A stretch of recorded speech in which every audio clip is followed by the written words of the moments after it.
to the Broken Scroll workshop and channel. We're going to be repairing and improving acoustic instruments, playing bluegrass, developing tooling, building stuff, and the first thing we have up is a gold tone mandolin that needs a neck reset and a bunch of other stuff, and I'll show you that right now. So yeah, so the gold tone mandolin, I bought this off of Reverb. This was made in China, it said so on it.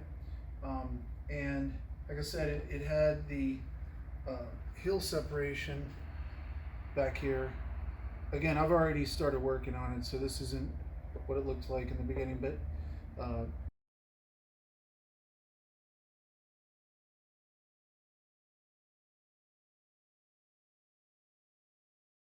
it had a crack about that big. Had a crack about that big going there. The mandolin, I think it was damaged by heavy strings. When I got it, it still had the strings on it, and when I started cutting them off, I realized how heavy they were.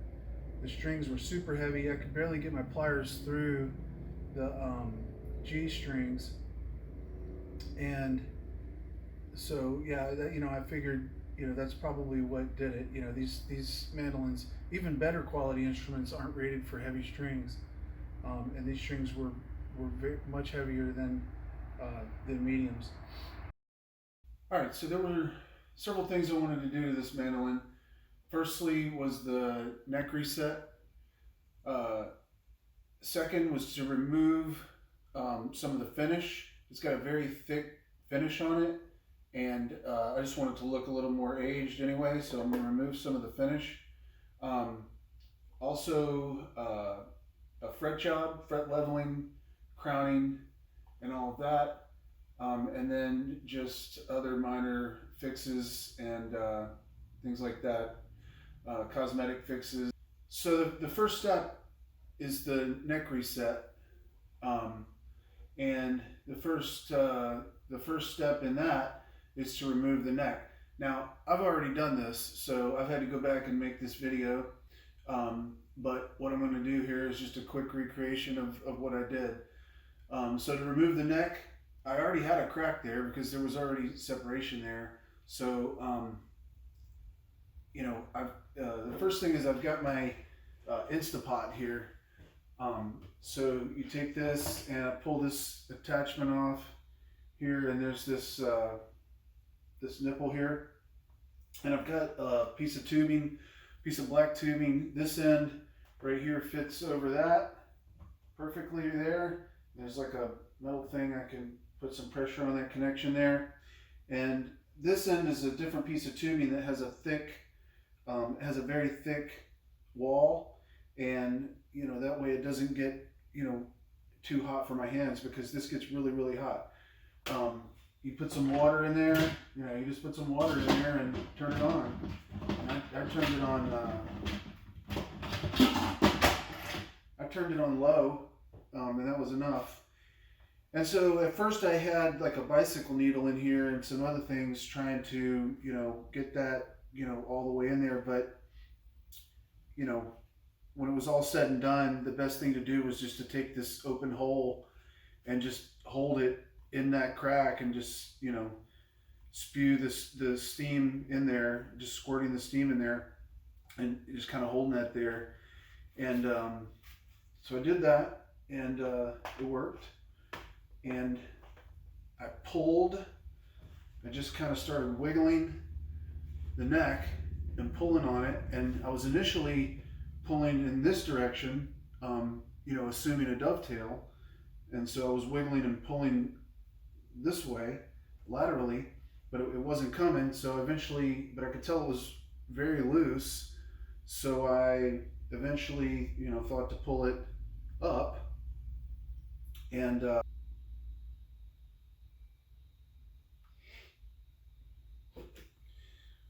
finally it came loose. And this is not what I found. What I did find is this. This neck was done with dowel rods. So, obviously that's bad because,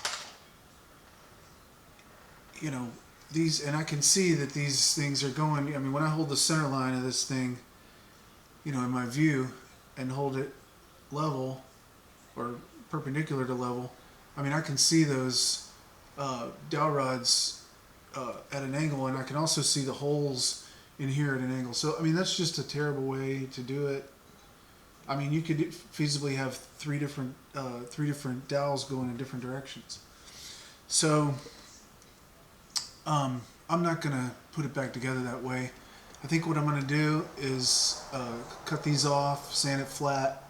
I'll have a nice, you know, work myself a nice flat surface here, and then fill them. I should be able to use the cutoffs there to fill this. Do the same thing here, and then I'll do my fit, and then I think that I'm going to put one large dowel through there, one larger dowel in the middle. That'll keep it away from this side. You can see how one of these small dowels has been allowed, you know, it was drilled up next to this side here. So, I mean, that's not good at all. So when I get that filled, that should take care of that. But I don't want to drill anything that close to the wall anymore. So this will be one large dowel in the middle, and with a good fit and a good glue up and clamping, I think that'll be a good hold for this little mandolin. This neck has a separate piece right here. This piece from here to here I've determined is a separate piece because before I took it apart I could see, not really on this side, but now that I know about it I can see it on this side too. Very small dent there, but on this side you can see it really well, especially now after I've taken it apart. But there's a seam right there, and also inside in this bend area I can see a crack there. I can still see it. Some of it filled with sawdust when I was sanding here, but I can still see the crack right through there. So that's a separate piece. And so, you know, this, you know, sitting like that, and then you have the truss rod coming all the way through and into this piece. So when you turn this truss rod, all it does is just moves this separate piece up and down. So I don't see how, right now, I don't see how you could ever really trust turning the truss rod on something like this when this is a separate piece, because, I mean, you know, I'm going to glue all this down.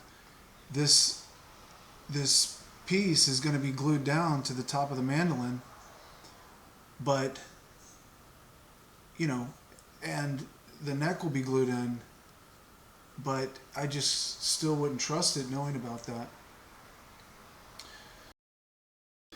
Just using a scroll saw blade that cuts in all directions. I went and found these at an Ace Hardware. I had to go to a specific one. Well, they don't all carry them, but they have these blades for a scroll saw that will cut in any direction. So all the way around 360 degrees that will cut. And that's working good for cutting off these dowels.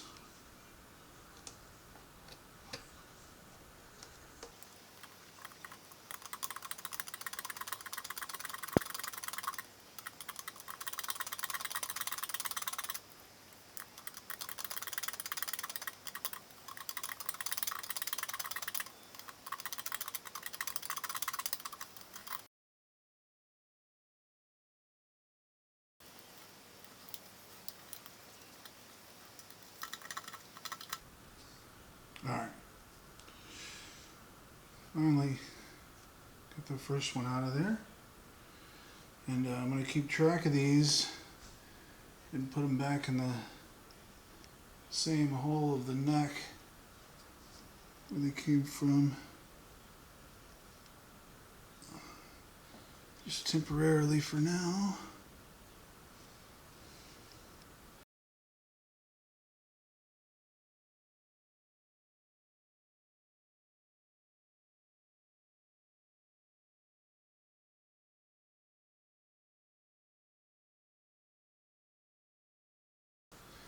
Got through it faster.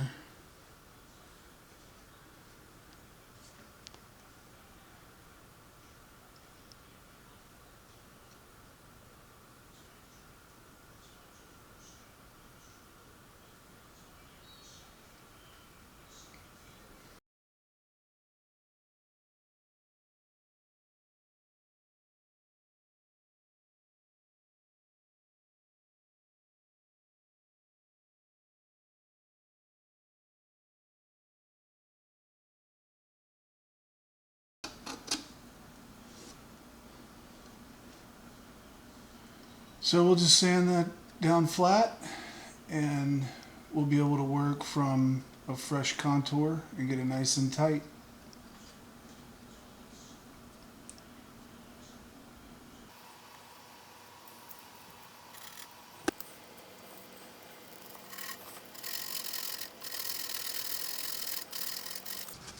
Well, I've got a piece of 120 and a piece of 220. I'm going to start off with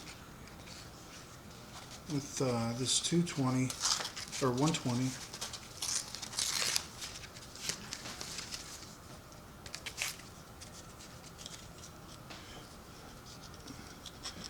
And just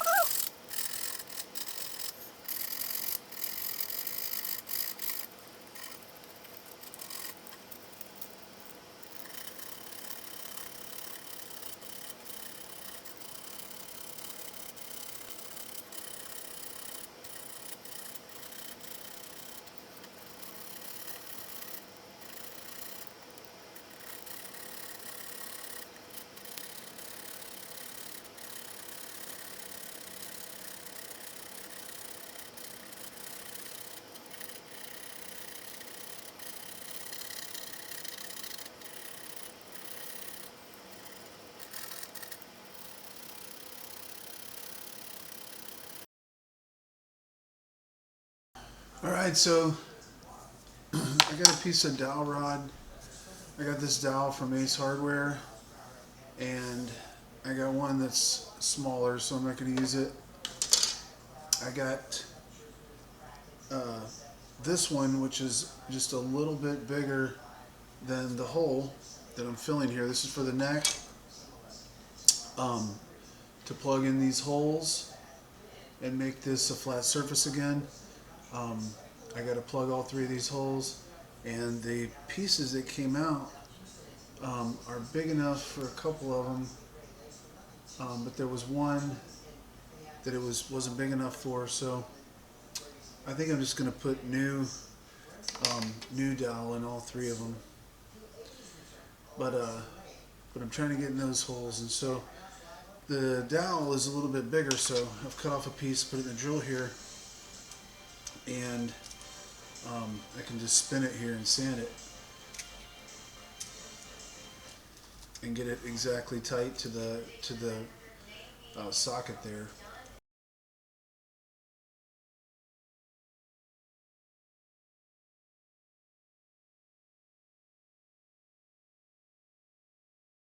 I just got a piece of 120 sandpaper, and I'm using this honing block as a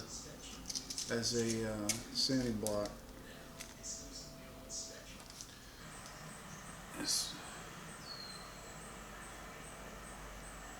It's getting pretty tight right there. So, and I really want this perfect because, well, at least on this one, I gotta really have it be a perfect fit, and it can't be too tight because you can see how close that hole is to the sidewall here, and I definitely don't want to break this sidewall, so I don't want to force anything that's too much bigger into this one. So it's got to be a really good fit.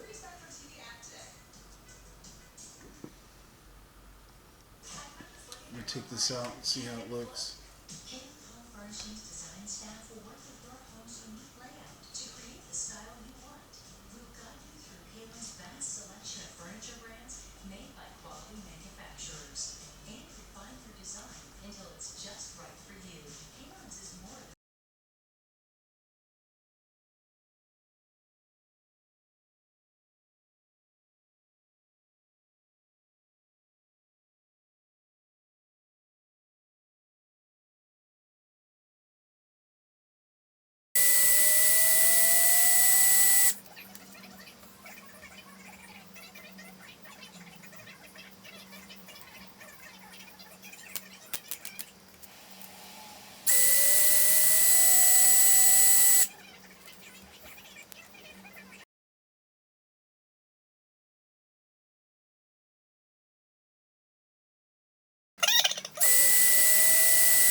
Alright, so I got the dowels glued up into this neck, all three of them fitted, glued, and you can see how crooked the holes were by how crooked the dowels are.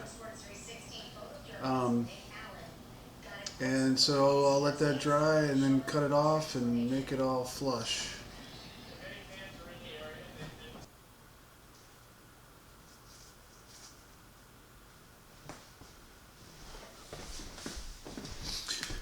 I just want to show how carving on this curve right here, this is a concave, area here. So I had bought this, I bought a set of chisels, but I figured I'd be using this curved chisel to kind of work it like this and be able to follow the curve there, the contour. But it's weird because it's actually working out that this was better for just kind of, this is actually better for just kind of digging wood out. And then this flat chisel that's perfectly flat, except it is at a diagonal, but it's a flat blade, is actually working better for making this contour because of the action. As I go around here, I just take this and work it around, and as I do that, it's just naturally following the curve there, and is actually turning out to be the better tool for making this curve in this area here. Now I've got the straight one.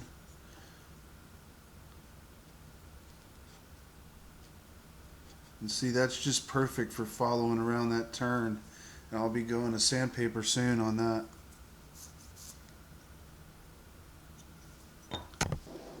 I've got these pretty rounded off, still rough. I gotta sand it. Alright, so I'm gonna tape up this headstock a little bit and scrape a little bit on these frets, which have some there's some white stuff that went down in the creases on some of these, and I may sand on them, I may not.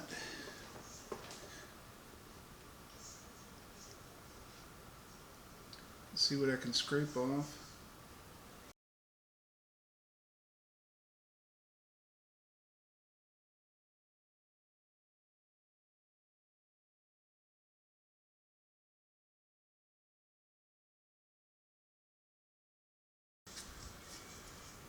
Well, I'll probably do this for a little while and then check back in.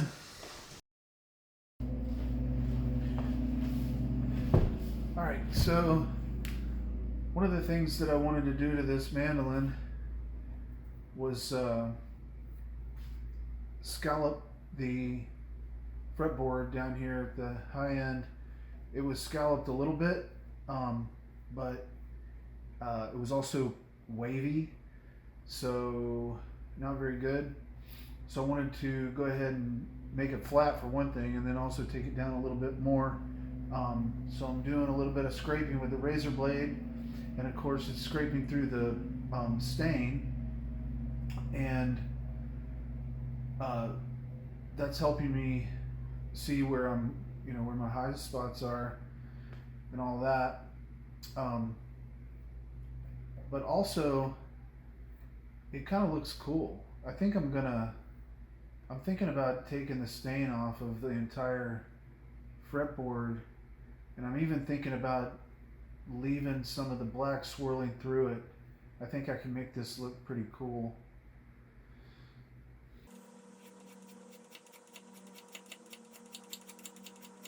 If you've been doing a lot of sanding, you need to try scraping. this is a razor blade, but there's scrapers, especially for this purpose. I don't have one right now, but I wouldn't really need anything other than a razor blade for this.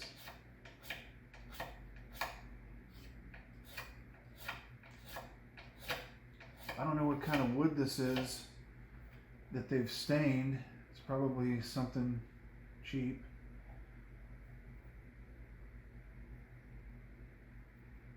I don't know, maybe it's rosewood. We'll find out.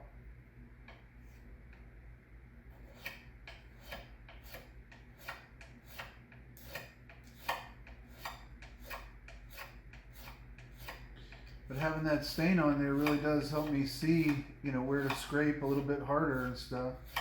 So that works out. And like I said, it's going to make a cool looking design as far as that goes.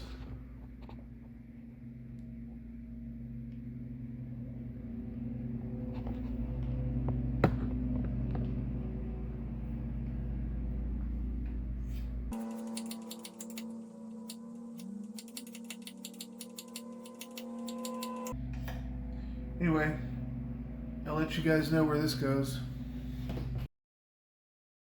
One thing I wanted to mention on this is what you do is you pull this along and scrape for a while, and after a while it'll stop scraping, it'll stop cutting, and then you just flip the blade over, because now it's curled the edge of that blade the other way. So you flip it over and it'll start scraping again.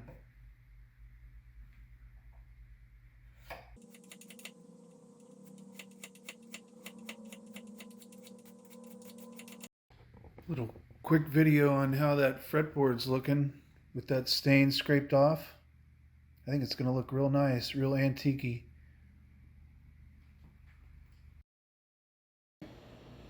So we got the gold tone mandolin, and I need to secure this piece here. This is the piece that I had previously talked about, where I've noticed that this is a separate piece here. When I was turning the truss rod, I could see this piece right here moving up and down, you know, ever so slightly, but moving up and down. And I could see the seam in there, so I knew this was a separate piece here. So I needed to glue that in there, and so I needed some thin super glue, which I got from Stumac today. I got a Stumac delivery today, and I got a brand new fret leveling file. I haven't even taken it out of the paper. And a Z-file fret crowning file. These are not cheap. It's unbelievable what that little tool right there cost. But I got that for crowning the files when I'm done. Anyway, I got those things, and I actually got a whole assortment of super glue. I mean, I've got 20 white. I've got 30 thick, 20 medium, 20 black, or 20 amber, and 20 black as well. So that was a deal they had at Stumac, where you buy 3. It was like 3 free. If you buy 3 types, you get like 3 free. So that was cool. And of course, the one I needed the most was this super thin glue with these whip tail applicators. You know, really just let that super glue just really get down in there and feed down into that crack. So it's just the thing for this. And I mean, this is so precise, there's no spillage or anything. And it's just getting down into that crack. and filling it up.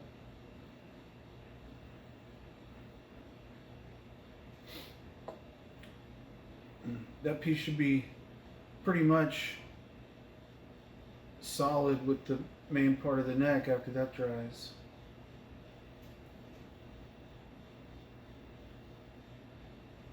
I also wanted to show where I'm at with that fretboard, and you can just see where I'm at with that. Scraped a lot of the black stain off, and it left black stain in the cracks, which looks really cool to me. So I'm really happy with this. Down here at this end, I've still got some work to do. Down here, I'm going to scallop this more, and it's probably going to get rid of that black line that black area when I do. But this is looking real good.